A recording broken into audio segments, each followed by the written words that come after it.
Yang Mulia, saya senang banyak kemajuan konkret sejak pertemuan kita di Bali November yang lalu.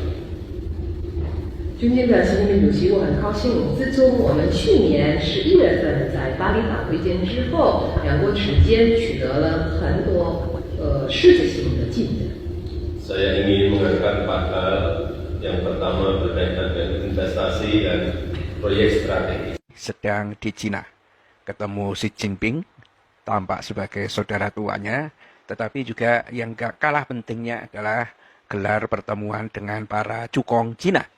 Dan apa yang ditawarkan oleh Jokowi, ya, 34.000 hektar lahan IKN, ya, yang ada di Kalimantan ini. Ini kalau cerita tentang IKN, pemirsa, dijual semurah apapun gitu, kayaknya nggak ada orang yang minat, heran saya. Tapi cerita IKN memang cerita yang agak ngeri-ngeri sedap, ya, karena ini proyek strategis nasional, dana sudah triliunan rupiah digelontorkan, dan sekarang ini tidak ada satupun, ya, pihak internasional corporate, ya, yang mau investasi di IKN, ya, termasuk yang tempo hari dari Singapura, ya, ternyata nggak ada juga kabarnya pengusaha-pengusaha Singapura itu untuk investasi atau bahkan menetap di Singapura. Bahkan kesannya itu Jokowi diketawain sama orang Singapura. Yang tinggal di IKN ente aja, tapi kalau Anda tawarkan Batam, gua mau itu. Nah, kalau Batam yang ditawarkan kepada Singapura, wah, langsung dicaplok itu oleh Singapura. Nah, IKN ini kemanapun Jokowi pergi, ya, ditawarkan itu, ya, ke Arab, ke Australia, ke Jepang, Korea Selatan, ASEAN, bahkan di Indonesia pun Jokowi malah memainkan perannya sebagai marketing properti, ya, sampai segitunya gitu. Tetapi tetap saja tidak ada yang tertarik, ya, kecuali proyek-proyek yang memang dibuat itu adalah anggaran dari APBN. Yang agak ngeri nanti, pemirsa, kalau ada subkontraktornya yang sudah ngerjakan proyek ini dan itu, tetapi anggaran nggak turun-turun. Jadi bocor di mana-mana gitu, dan akhirnya ada jerit tangis dari para pelaku subkontraktor itu. Rumahnya ada yang digade, disidang, ya, disita oleh bank, mungkin diancam perceraian, dan seterusnya, ya. Nah, sekarang ini ketemu dengan cukong Cina, Jokowi juga tawarkan 34.000 hektar. Jumlah yang cukup luas. Ya, mungkin seluas kabupaten lah, atau seperti apa begitu, ya, jumlah luas lahan yang ditawarkan oleh Jokowi ini kepada Cina atau cukong-cukong Cina. Tapi apakah cukong-cukong Cina ini juga tertarik? Belum tentu juga, pemirsa. Ya, bagi yang tahu perkembangannya atau yang tidak tahu perkembangannya, Cina dalam 2 tahun terakhir ini bisa dikatakan bahwa pertumbuhan ekonominya itu juga 5%, dan itu mungkin juga pas kena inflasinya gitu, ya. Jadi ekonominya juga stuck.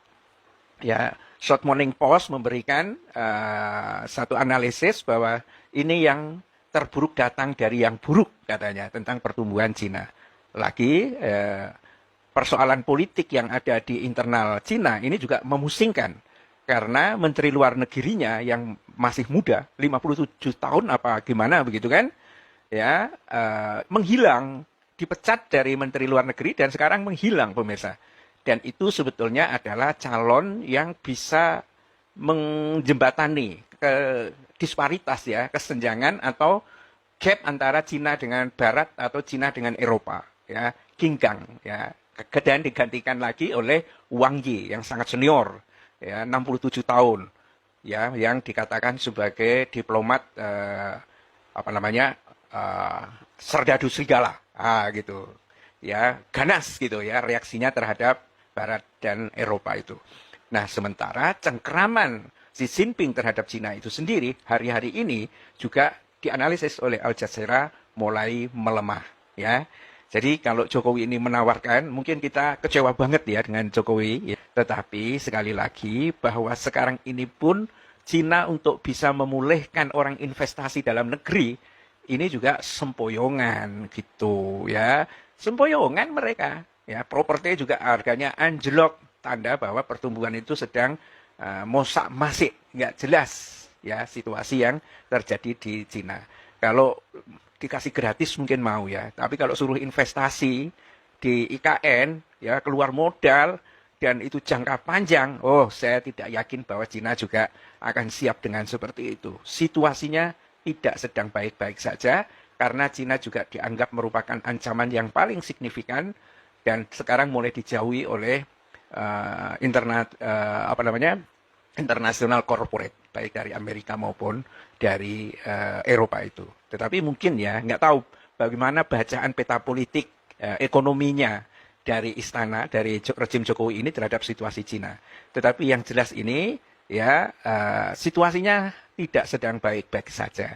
Ya, tetapi ya inilah namanya juga mungkin Jokowi juga dikejar oleh waktu bahwa sampai tahun 2024 kalau begini-begini aja, wah menghadapi Anies yang kepilih jadi presiden bisa habis itu ya. Istilahnya Budi Ari masuk penjara semua itu. Ya, mungkin saja bisa seperti itu.